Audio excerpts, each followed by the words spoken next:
सो ये देखिए मेरी अलमीरा का कंडीशन क्या है। इसमें मेरे हस्बैंड के क्लोथ्स रहते हैं। इसको इस पोजीशन तक लाने के लिए काफ़ी एफ़र्ट्स लगे मेरे, जो कि मैं आपके साथ शेयर करने वाली हूँ। सबसे पहले था बच्चे को बिज़ी करना, क्योंकि you know being a mother it is the most important task. बच्चे को बिज़ी करके ही आप अपना काम कर सकते हो। तो सबसे पहले मैंने अलमीरा को पूरा खाली किया। एक स्पेस क्रिएट करना बहुत ज़रूरी है, और एक एक करके सेगमेंट्स को अगर आप करोगे तो वो ज़्यादा इजी हो जाता है। मतलब मुझे तो यही लगता है। अब देखिए अलमीरा खाली हो गई। Now I can visualise. मैं सोच सकती हूँ कि हाँ, मैं इस पोर्शन में क्या करूँ। खाली करके सारा बेड पे रखने के बाद जब मैंने देखा कि मेरे कुछ ऑर्गेनाइज़र्स हैं जो मैंने मंगाए तो थे, बट जब मैंने इनको यूज़ करके देखा कुछ टाइम तक, तो मुझे लगा ये फंक्शनल नहीं है। कई बार हम इन्वेस्ट कर देते हैं, बट हाँ, ये वेस्ट नहीं है, इसको मैं कहीं और यूज़ कर सकती हूँ। इसके अंदर मैंने ट्राई किया कि चलो डायरेक्ट नहीं यूज़ हो पा रहा, तो मैं इसके अंदर कुछ कुछ बॉक्सेस रख के, जब इसको आप पुल करते हैं ना, सबसे ऊपर वाला ड्रॉर तो खुल जाता है, लेकिन जो नीचे वाला है ना वो आधा अटका रहता है, जिसकी वजह से आप इन बॉक्सेस के थ्रू अगर रख के फंक्शन करने की कोशिश करोगे तो भी थोड़ा पॉसिबल है, लेकिन सबसे ऊपर वाला ही होगा। इसके नीचे वाला पॉसिबल नहीं होगा। तो मैंने क्या करा, मैं हमेशा इस प्रिंसिपल पे काम करती हूँ, observe, analyse, plan and then apply. फिर ट्रायल एंड एरर वाला भी होता है। तो मुझे लगा कि खाली करने के बाद सबसे पहले मैं प्लान करूँ कि कहाँ पे क्या चीज़ें रखनी है, किसके बाद क्या स्टेप करना है।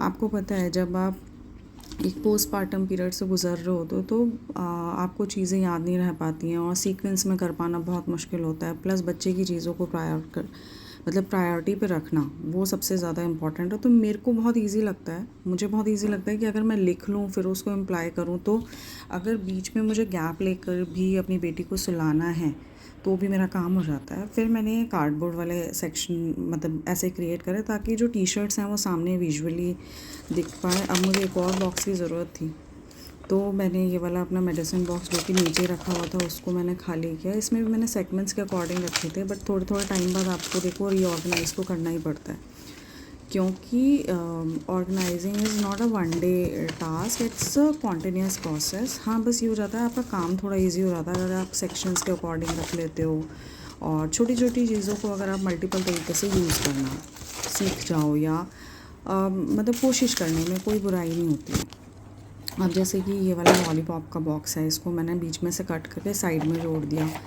तो इसमें मेरे कुछ सेगमेंट्स आ गए। ये मतलब सोप बॉक्स है, ये मेरी बेटी की मेडिसिन्स का बॉक्स है जिसको मैंने इसमें ट्यूब्स वगैरह रखने के लिए ये मैं जब मेडिसिन बॉक्स ऑर्गेनाइज़ कर रही थी तो मैंने इसका शॉर्ट एक छोटा सा ले लिया ताकि मैं इसे ऐड कर पाऊँ एंड एसिडिटी और इन सब की।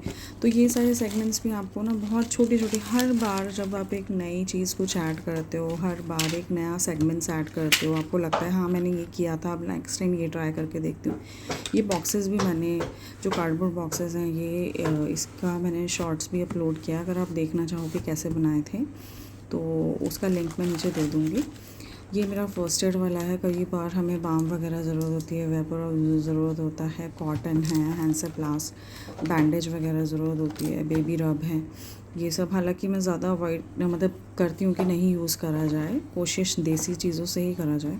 ऐसे छोटे छोटे बॉक्सेस भी जब आप रखते हो तो मेडिसिन्स ना इधर उधर गिरती नहीं हैं।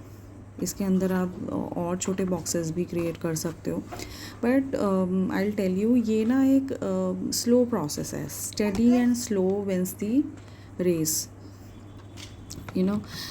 ऐसा नहीं है कि आप एक दिन में ही सारी चीज़ें ऑर्गेनाइज़ कर लोगे, नो, बट हाँ, आप कहीं से तो शुरुआत करते हो। तो मैंने भी की थी, बहुत साल पहले की थी, और अभी तक कर ही रही हूँ। और हर बार मुझे लगता है जब भी मैं रीऑर्गेनाइज़ करती हूँ तो क्योंकि जब आप यूज़ करते हो चीज़ों को तो आपको एक अलग आइडिया मिलता है, और आप जान पाते हो कि हाँ नहीं, मैं ना इस बार अलग तरीके से करूँगी तो ज़्यादा चीज़ें फंक्शनल हो जाएंगी, यानी मैं उसका एक्सेस जो है मेरे लिए ईजी हो जाएगा। अगर मैं एक मेडिसिन निकाल रही हूँ तो ज़रूर मतलब दूसरी ना गिरे, ठीक है। और ऑफ कोर्स इकोनॉमिकल तो होना ही चाहिए जो हम चाहते हैं, बट इसका मतलब ये नहीं कि मैं सारे ही कार्डबोर्ड वाले ऑर्गेनाइजर्स यूज़ करती हूँ या फिर सारे ही परचेज़ करती हूँ, whenever whichever is feasible to me. तो ये था जब मैं मेडिसिन बॉक्स ऑर्गेनाइज़ कर रही थी, और बीच में बेटी को भी सुलाना हुआ तो वो मैंने उसको नीचे सुला दिया ताकि जब वो उठे तो मुझे दौड़ के ना आना पड़े। अच्छा, अब इसको ले जाने के लिए यहाँ पे आप देखिए मैंने स्लीव्स वाला ये रखा हुआ है ऑर्गेनाइज़र। ये बहुत पहले मुझे गिफ्ट में मिला था। इसमें मेरे वॉचेस और इसमें घर में पहनने वाली टी शर्ट्स हैं। ये सारी टी शर्ट्स जो हैं ये ऑफिस पहन के जाने वाली सारी टी शर्ट्स हैं। ये सारे कैजुअल्स हैं। ये टावल्स हो गए हैं। इसके अंदर ये स्लिंग बहुत यूज़ होता है, प्लस उसके अंदर कुछ शॉर्ट्स वगैरह हैं। तो एक बार में एक काम